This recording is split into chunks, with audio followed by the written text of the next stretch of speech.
Kedua orang tuanya Angga mulai berselisih paham. Sampai singkat ceritanya kondisi Angga tidak tenang. Sampai sekitar hampir subuh kondisi anaknya ngigo tidak jelas. Ibunya yaitu AC itu semakin khawatir karena kondisi anaknya tiba-tiba demamnya tinggi, matanya kembali melotot sembari melirik ke arah satu pojok ruangan tempat Angga itu dirawat dan tangannya menunjuk ke arah tersebut.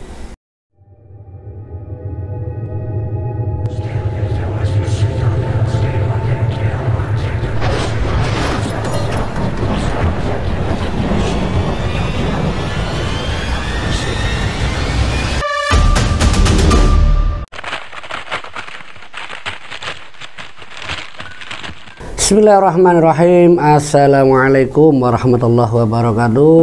Jumpa kembali bersama saya Pak Ade di channel Lambe Ireng. Di kesempatan kali ini saya akan menceritakan sebuah kisah tentang pesugihan yang menumbalkan anak dari tetangganya. Salah satu kisah ini saya dapat dari salah satu narasumber, sebut saja namanya Mas Udin. Mas Udin ini menceritakan kisah tentang dirinya yang menyaksikan salah satu korban atau tumbal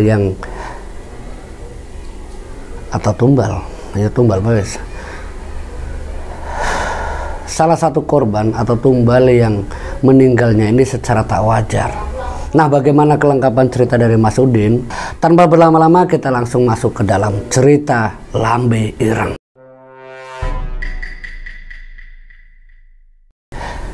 Sebut saja namanya Mas Udin. Dia menceritakan kisah tentang anak tetangganya, sebut saja di sini namanya Angga. Angga ini anak dari seorang kulit serabutan, sebut saja namanya Bu AC dan juga Pak Yanto. Pak Yanto dan Bu AC ini dia itu bekerja sebagai kulit serabutan di sebuah toko. Pak Yanto ini bekerja di salah satu orang kaya di lingkungan tempat dia tinggal, sebut saja namanya Pak Burhan. Pak Burhan memang sudah dikenal oleh tetangga sekitar kalau dia itu orang yang kaya raya, orang yang terbilang cukup dermawan. Tapi ada satu hal yang membuat beberapa orang itu mengira kalau Pak Burhan ini punya pesugihan. Tapi waktu Pak Yanto ini bekerja, karena dia bekerjanya sebagai kulit serabutan, dia itu sempat dipanggil sama Pak Yanto. Dia diminta bekerja di situ. Walaupun dalam tanda kutip Pak Yanto ini sebenarnya sudah diingatkan oleh si Udin. Dia diingatkan, Pak, kalau bekerja ya boleh Pak, Bapak bekerja di mana saja silahkan. Tapi bukan saya melarang atau menutup rezeki Bapak dari Pak Burhan. Tapi Pak Burhan ini kan bukanlah orang yang mungkin bukan orang yang biasa seperti pada umumnya. Apa Bapak kurang yakin tentang rumor Pak Burhan yang punya pesugihan? Tapi bagi Pak Yanto, waktu diingatkan oleh Mas Udin, dia itu seperti ngeyel. Bahkan bukan hanya sekedar ngeyel, kalau saya tidak menerima pekerjaan dari Pak Burhan, terus saya mau kerja di mana? Sementara anak-anak saya, istri saya itu butuh makan setiap hari. Ya kalau misalkan kamu meminta saya untuk tidak bekerja di Pak Burhan, ya setidaknya kamu ngasih solusi bekerja di mana. Soalnya ini tawaran dari Pak Burhan, itu saya diminta bekerja itu selama hampir 1 bulan. Dan kamu kan tahu kalau Pak Burhan itu kalau ngasih uang ke siapapun pekerjanya, dia kan tidak mandang remeh.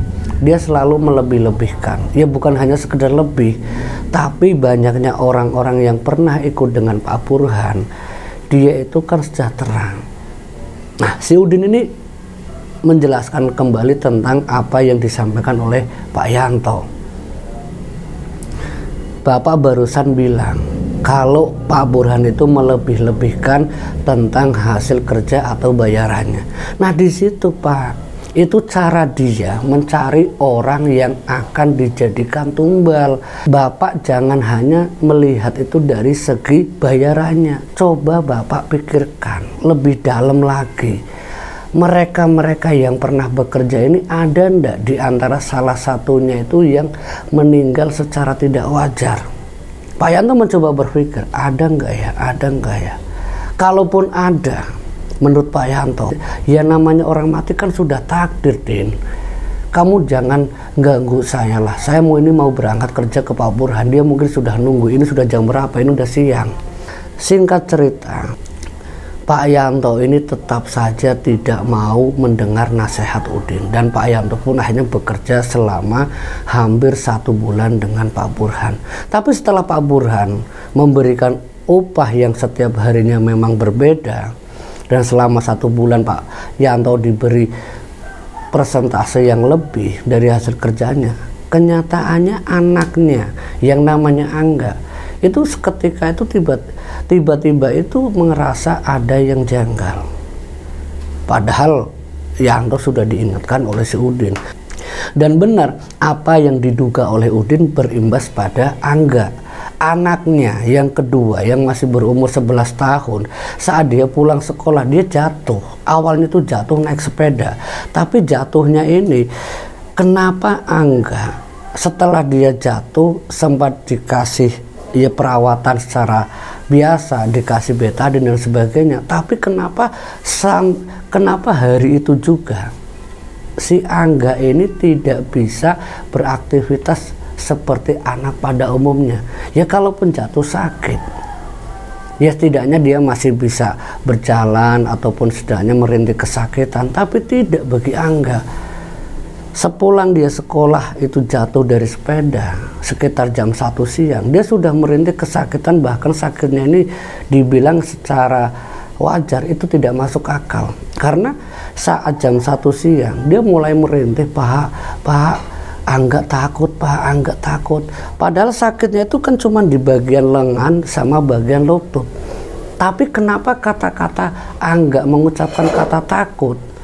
Itu sesuatu yang tak wajar. Tapi Pak Yanto ataupun Bu Asih, kedua orang tuanya ini mengira kalau ketakutannya ini ya luka itu tidak sembuh-sembuh. Karena luka memarnya ini ya memang lumayan. Tapi sekali lagi saat jam 3 sore menjelang asar, Angga yang tadinya masih bisa untuk berbaring, bisa untuk duduk, tapi saat asar itu dia sudah tidak bisa duduk dan tidak bisa untuk bangkit dari tempat tidurnya. Padahal cuma jatuh dari sepeda. Jam 3 sore Angga ini minta dibangunkan, Pak Angga bantu Angga, Pak Angga tidak bisa bangun, Pak. Orang tuanya Asih itu benar-benar kaget. Kamu kenapa, Nak? Kakinya sakit, Bu. Sikunya sakit, Bu. Jadi kaki kanan sama siku kanan itu terasa seperti ada yang memegangi, seperti ada yang mengikat. Tapi orang tuanya sekali lagi dia tidak percaya dengan hal mistis, apalagi percaya dengan apa yang dikatakan Udin. Walaupun Yanto sudah mengetahui kalau dari Pak Burhan itu akan berimbas pada keluarganya, tapi sekali lagi semua itu dikarenakan olah dari Yanto sendiri. Dia tidak mempercayai hal gaib. Saat setelah asar dia melihat kondisi anaknya yang tidak bisa bangun dari tempat tidurnya, perasaan cemas mulai datang. Dan dia, yaitu Yanto, itu nanya sama Udin, Din, anakku itu Udin, tadi jam 11 dia jatuh, sekarang jam 3 dia tidak bisa bangun. Udin datang. Dia datang ke rumah Pak Yanto. Dia melihat kondisi dari Angga. Itu terlihat seperti ya anak yang benar-benar sakit seperti biasa, tapi ada sesuatu yang janggal. Udin ini seorang indigo, bisa dibilang indigo. Dia mengetahui hal gaib. Cuma sekali lagi ibunya, yaitu istrinya Pak Yanto itu Asih, ibunya Angga. Sewaktu Udin bilang, Bu, Udin sakitnya tidak wajar. Lengannya ada yang megangin dan juga kakinya ada yang seperti sedang menali, ada yang sedang mengikat. Kamu ngomong jangan sembarangan, Din. Anakku cuma jatuh, sakitnya tidak apa-apa. Dia mungkin kakinya lagi kram, atau mungkin karena luka itu membuat kakinya tidak bisa bergerak. Kedua orang tua Angga, Nasa dari Udin, saat melihat anaknya yang sudah tidak bisa bangun, masih saja dia ngeyel. Sampai singkat ceritanya habis maghrib, Udin seketika itu meracu, mengikut sesuatu yang aneh. Dia sudah bilang ketakutan, kakinya berat, tangannya seperti ada yang narik. Ini baru dirasa oleh Pak Yanto sama Bu Ase. Sampai setelah habis maghrib ini dia kembali datang ke rumahnya Udin. Mas Udin, ini gimana anakku? Ibu, sudah saya bilang anak ibu ini tidak wajar. Bukan hanya sekedar jatuh, cuman perantaranya jatuh. Tapi saat ini apa ibu tidak merasakan? Dia ngikut sendiri. Jadi dalam keadaan bingung, Udin ngasih nasihat, sementara Bu Ase sama Pak Yanto dan juga anak-anaknya yang lain itu mendengarkan nasihat Udin. Sampai singkat ceritanya habis sholat Isya, Udin ini meminta saran sama Ibu Ase dan juga Pak Yanto, sebaiknya Bapak cari orang pintar atau sesepuh di sini yang lebih tahu tentang kondisi anak ibu, yaitu Angga. Tapi Pak Yanto tidak melaksanakan saran tersebut, justru malah membawa ke rumah sakit. Karena melihat kondisi anaknya memang sudah tidak bisa berjalan, tidak bisa bangun, sewaktu mau mandi saja tidak bisa, malah dibawa ke rumah sakit. Sekitar jam 8:30 malam, anaknya itu sudah dirawat oleh dokter. Kata dokter cuma luka ringan, luka di bagian lutut sama di bagian siku. Dan hasil dari dokter disuruh cuma istirahat agar lukanya tidak menjadi infeksi. Tapi saat tengah malam, sekitar jam 12:30 dini hari, kembali sesuatu yang tak masuk di akal disaksikan oleh Pak Yanto sama Bu Ase. Melihat anaknya melotot, sembarit mulutnya seperti terkunci, nafasnya tersengal-sengal. Kedua orang tuanya Angga saat itu benar-benar merasakan kekhawatiran, ketakutan karena melihat kondisi anaknya ini, matanya melotot, mulut terkunci, nafasnya tersengal-sengal, sampai dia minta tolong sama dokter jaga. Bu, ini gimana bu anakku gimana? Kata dokter secara medisnya dia itu kena infeksi, sehingga darahnya tidak normal, membuat dia itu kejang-kejang. Itu penjelasan dari dokter. Bu Ase sedikit tenang karena diberikan obat penenang, sehingga kondisi Angga waktu itu kembali stabil. Tapi baru beberapa jam, sekitar 1 jam setelah obat dari dokter ini disuntikan, dikasih penenang, kembali dia ngoceh-ngoceh sesuatu. Bapak kejam, bapak kejam, bapak kejam, bapak tega, bapak tega. Ini kata-kata yang aneh. Melihat perilaku Angga, Ase, istrinya Pak Yanto, mulai meyakini apa yang dikatakan oleh Udin. Pak, apa Bapak tidak merasa janggal, merasa aneh? Mungkin benar Pak, apa yang dikatakan oleh Mas Udin. Dia tahu Pak, anak kita itu sedang dipegang oleh sosok yang tak kasat mata. Sementara Pak Yanto, Bu, Ibu tidak usah percaya yang kayak gituan.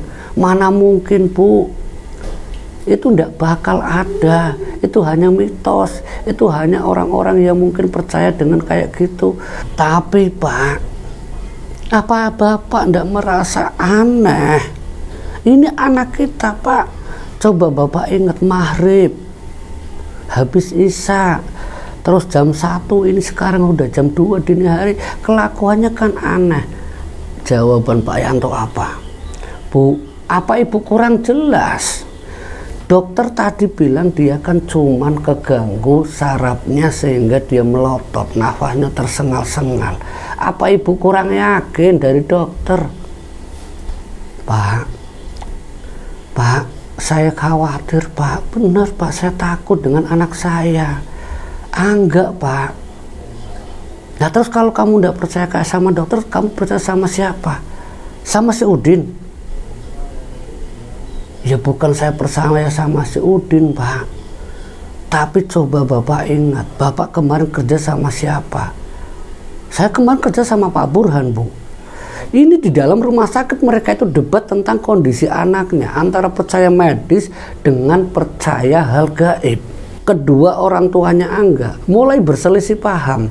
Sampai singkat ceritanya kondisi Angga tidak tenang. Sampai sekitar hampir subuh kondisi anaknya ngigo tidak jelas. Ibunya yaitu AC itu semakin khawatir karena kondisi anaknya tiba-tiba demamnya tinggi, matanya kembali melotot sembari melirik ke arah satu pojok ruangan tempat Angga itu dirawat dan tangannya menunjuk ke arah tersebut. Sampai saat itu Pak Yanto kembali meminta dokter untuk merawat dan juga mendeteksi apa yang sebenarnya dirasakan oleh Angga. Tapi lagi-lagi jawaban dokter itu ya dia hanya kejang, Pak. Dia hanya merasakan sakit yang berlebihan. Tapi tidak bagi Bu AC. Dan saat sholat subuh itu selesai, Bu AC minta izin sama Pak Yanto, dia balik pulang. Dia naik ojek, datang ke rumahnya Mas Udin. Kebetulan Mas Udin itu baru selesai sholat subuhnya. Dan Udin datang ke rumah praktisi, seorang sesepuh di kampung dia tinggal, dan menjelaskan tentang Angga, yaitu anaknya Bu AC. Ditemani Bu AC, Udin datang ke praktisi dan menjelaskan kondisi Angga. Dari awal dia jatuh sampai kejadian yang aneh-aneh terkait dengan orang tuanya, yaitu Pak Yanto yang bekerja dengan Pak Burhan. Dari penjelasan praktisi, keterkaitan dengan Pak Burhan, dengan uang yang diberikan oleh Pak Yanto, nyatanya diminta kembali dalam bentuk sakit, dalam bentuk keinginan yang lebih, bukan hanya sekedar uang yang diberikan ke Pak Yanto. Mungkin hari itu bayaran itu sangat manfaat, sangat berarti untuk keluarga Pak Yanto, istri dan anak-anaknya. Tapi ketika anaknya yaitu Angga, dia dirawat di rumah sakit satu malam mengalami kejadian yang tidak wajar. Penjelasan dari Pak Kiai ini membuat ibunya Angga, yaitu Bu AC dan Mas Udin, ini semakin khawatir kalau ada keterkaitannya dengan uang yang diterima oleh suaminya, yaitu Pak Yanto dari Pak Burhan.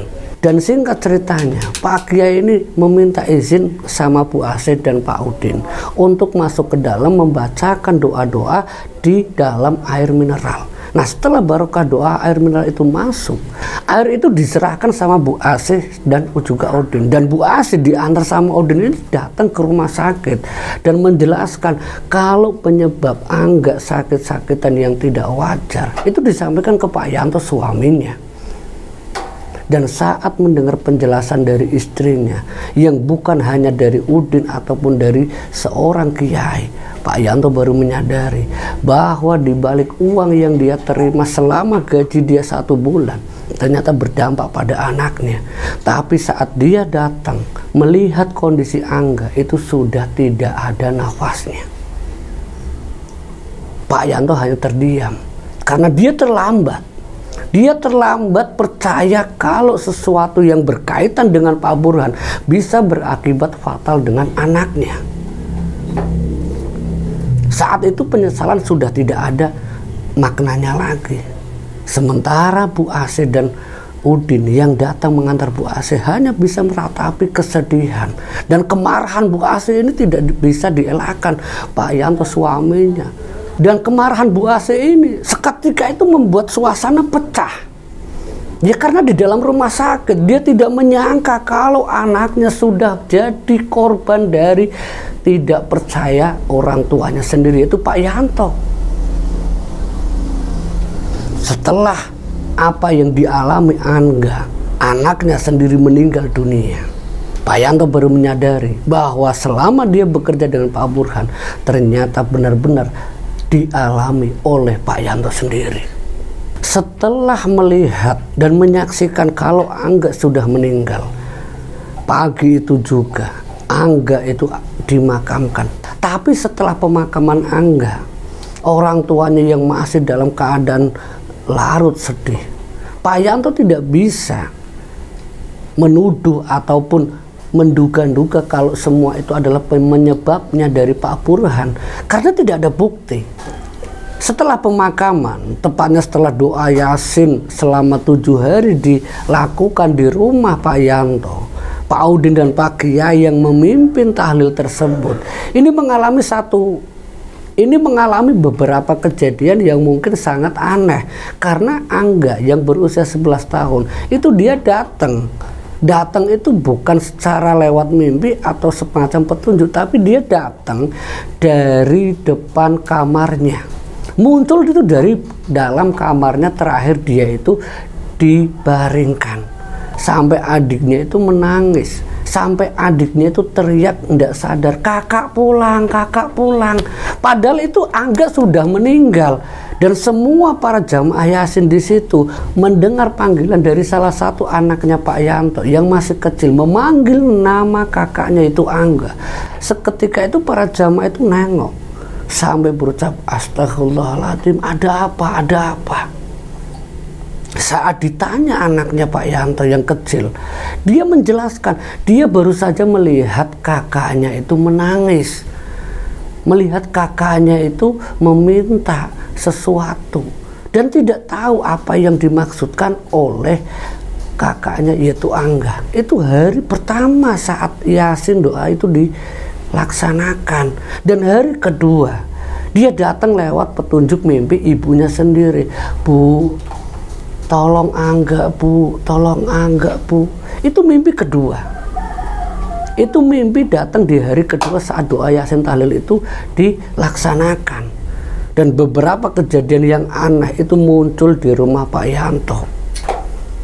Saat Pak Yai dan juga beberapa yang lain itu mendengar, menyaksikan kalau penyebab kematian Angga adalah karena tumbal dari Pak Burhan, Pak Kiai menjelaskan agar anak ibu tidak terlalu larut dan disiksa karena alam barzah yang sesungguhnya tempat dari Angga, sebaiknya kita melakukan doa secara rutin agar arwah roh Angga bisa diterima di sisi Allah Subhanahu wa Ta'ala. Dan tak lain cara yang dilakukan oleh Pak Kiai yang seharusnya 7 hari itu dilaksanakan sampai 40 hari berturut-turut dengan jamaah hanya beberapa orang. Karena ya kembali lagi ke finansial dari keluarga Pak Yanto dan Bu Asih.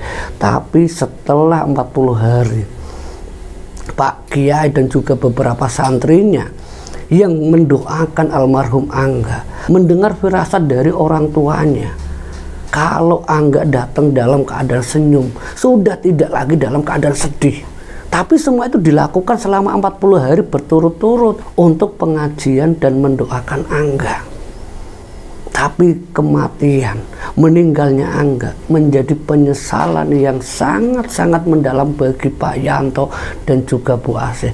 Bukan hanya penyesalan, tapi semua itu menjadi pelajaran bahwa apa yang pernah diterima dari Pak Burhan ternyata menjadi penyebab utama kematian Angga.